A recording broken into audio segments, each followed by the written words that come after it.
आदर्श शिक्षा निकेतन high school class 10th।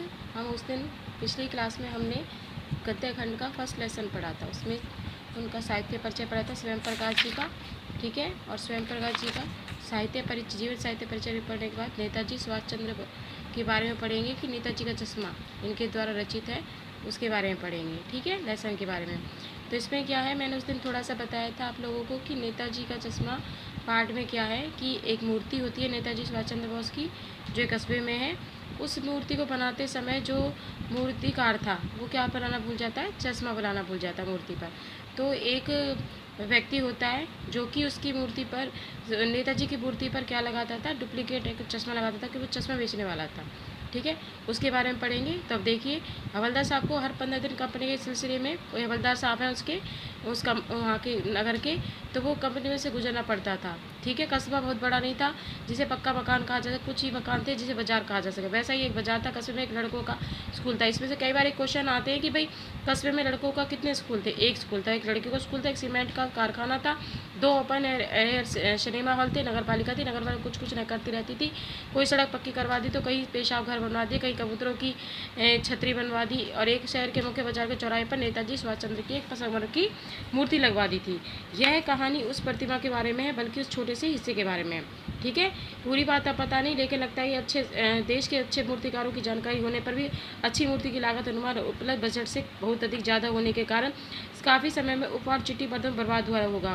Board की शासन विधि समाप्त होने की घड़ियों में कुछ स्थानीय कलाकारों को अवसर देने का निर्णय लिया गया होगा, और अंत में कस्बे के इकलौते हाई स्कूल के इकलौते ड्राइंग मास्टर, क्या नाम है उनका, ड्राइंग मास्टर मान लीजिए मोतीलाल जी, ठीक है, को ये काम सौंप दिया गया। किसने बनाई थी मूर्ति, मोतीलाल ने, जो महीने भर मूर्ति बनाकर पटक देने का विश्वास दिला रहे थे। जैसा कि कहा जा चुका है कि मूर्ति समृद्धि थी, टोपी की नाक कोट के दूसरे बटन तक कोई 2 फुट ऊंची, जिसे कहते हैं बस्ट, और सुंदर थी। नेताजी सुंदर लग रहे थे। मूर्ति को देखते ही दिल्ली चलोगा और मुझे तुम खून के नारे जो है याद आने लगे थे। इस दृष्टि से सफल और सराहनीय प्रयास था कि केवल एक ही चीज़ की कसर थी। वो क्या थी, वो जो खटकती थी, नेता की आंखों पर चश्मा नहीं था। यानी कि नेताजी की जो मूर्ति बनाई गई थी उस पर क्या नहीं था, चश्मा नहीं था। एक सामान्य और सचमुच का चौड़ा काला फ्रेम का मूर्ति को पहना दिया गया। हवलदार साहब जब पहली बार इस कस्बे से गुजरे तो चौराहे पर पान रुके, तभी उन्होंने लक्षित किया कि उनके चेहरे पर एक कौतुक भरी मुस्कान फैल गई। भाई क्या आइडिया, ठीक है।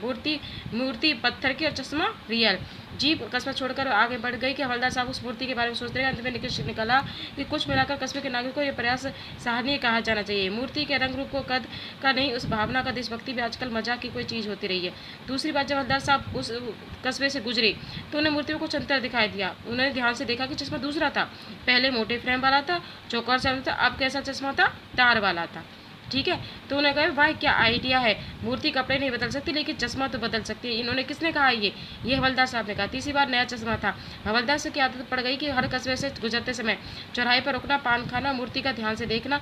एक बार कोतवाल दुर्मनी में उड़ा पान वाले से ही पूछ लिया, क्यों भाई क्या बात है, ये तुम्हारी मूर्ति का, नेताजी का चश्मा हर रात कैसे बदल जाता है। पान वाले के खुद के मुँह में पान ठूसा हुआ था। वह काला मोटा और खुशमिजाज आदमी था। कौन था ये, पान वाला जो था, ठीक है। उसने अपनी तोंद को थिरकी और खून को घुमाकर पान थूका और लाल काली बत्ती सी दिखाकर कैप्टन चश्मे वाले करता है। कैप्टन चश्मा वाला करता है, क्या करता है। हवलदार साहब कुछ समझ नहीं पाए। चश्मा चेंज कर देता है, पान वाले समझा। क्या मतलब, क्यों चेंज कर देता है हवलदार साहब, अब नहीं समझ पाए। कोई गिराक आ गया समझो, उसे चौड़े चौखड़ चाहिए तो कैप्टन किधर से लाएगा। तो इधर मूर्तिकार दे दिया, उधर दूसरा बिठा दिया। अब हवलदार साहब को बात कुछ समझ में आई। एक चश्मे वाला है जिसका नाम है कैप्टन। क्या नाम है, कैप्टन। उसे नेताजी की बगैर चश्मे वाली मूर्ति बुरी लगती थी, बल्कि आहत करती थी, मानो चश्मे के बगैर नेताजी की असुविधा हो रही है।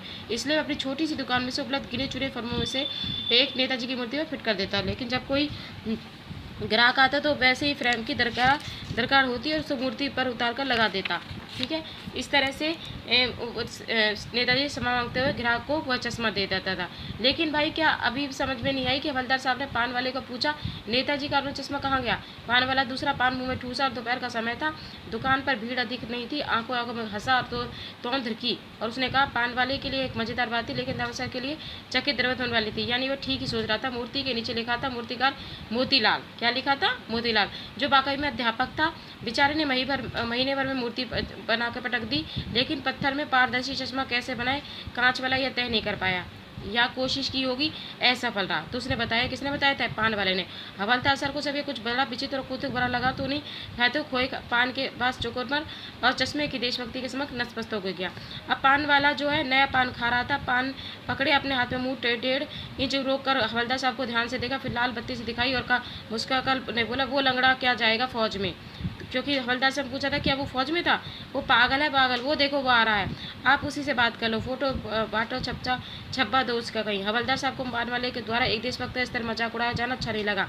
मुड़कर देखा तो अवाक रह गया। एक बेहद बड़े बूढ़ा मरियल सा लड़का, लंगड़ा आदमी, सिर पर गांधी की टोपी पहने, आंखों पर काला चश्मा लगाए, एक हाथ में एक छोटी संदूकची, दूसरे हाथ में एक बांस पर टंगे बहुत से चश्मे लिए अपनी एक गली से निकला था। अब एक बंद दुकान के सारे अपना बांस टिका रहा था। इस बेचारे की दुकान भी नहीं थी, फेरी लगाता था। हवलदार साहब चक्कर में पड़ गए, पूछना चाहते थे इसे कैप्टन क्यों कहते हैं, क्या यही इसका वास्तविक नाम? लेकिन पालवाने ने साहब बता दिया कि अब इसके बारे में और बात करने को तैयार नहीं है। ड्राइवर भी बेचैन हो रहा था, काम भी था। हवलदार साहब जीप में बैठ गए और चले गए। 2 साल तक हवलदार साहब अपने काम के सिलसिले में उसका कस्बे से गुजरते, नेताजी की मूर्ति बदलते और चश्मों को देखते रहते। कभी गोल चश्मा, कभी चौकोर चश्मा, कभी काला चश्मा, कभी लाल चश्मा, कोई ना कुछ जरूर होता। फिर एक बार ऐसा हुआ कि मूर्ति के चेहरे पर कोई ऐसा चश्मा नहीं था।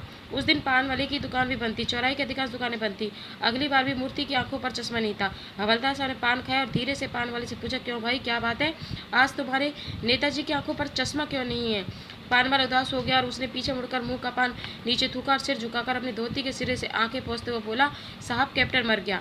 और कुछ नहीं पूछ पाए हवलदार साहब। कुछ पल चुपचाप खड़े रहे, फिर पान के पैसे जीप में आ बैठे और रवाना हो गए। बार बार सोचते गए कि क्या उसे कौम में जो अपने देश की खातिर गृहस्थी जीवन जिंदगी होम देने वाली भी हस्ती है कि उनके लिए बिकने के मौके ढूंढती है। दुखी हो गया 15 दिन फिर उस कस्बे से गुजरे। कस्बे में घुसने से पहले ही ख्याल आया कि कस्बे की हत्या स्त्री में सुभाष चंद्र की प्रतिमा अवश्य प्रतिष्ठित होगी, लेकिन सुभाष चंद्र की आपका चश्मा नहीं होगा क्योंकि मास्टर बनाना भूल गया था और कैप्टन मर गया।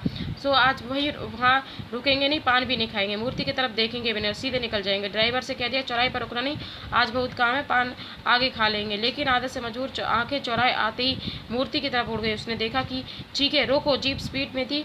ड्राइवर ने जोर से ब्रेक मारे तो रास्ता चलते लोग देखते रह गए। जीप रुकते न रुकते हवलदार साहब जिसे कुछ कर तेज कदम मूर्ति की तरफ जाकर लपके ठीक सामने जाकर अटेंशन में खड़े हो गए।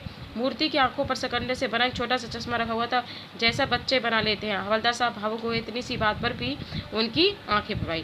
तो देखा, तो इस कहानी के माध्यम से क्या उद्देश्य है इस कहानी का? भाई ये उद्देश्य है कि देशभक्ति कैसे भी की जा सकती है।